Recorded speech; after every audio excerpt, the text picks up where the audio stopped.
स्टार्टरमधील overload रिलेवरील P2 किंवा 95 व P4 किंवा 94 या दोन टर्मिनलमधील काळ्या वायरची लिंक काढून टाका.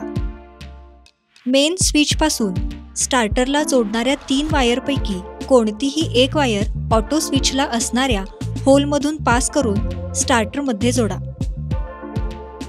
व बाकी राहिलेल्या 2 वायर डायरेक्ट स्टार्टरमध्ये जोडा.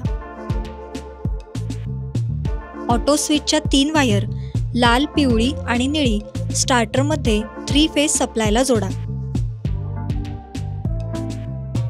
ऑटो स्विचच्या हिरव्या 2 वायर P2 किंवा 95 व P4 किंवा 94 ला जोडा.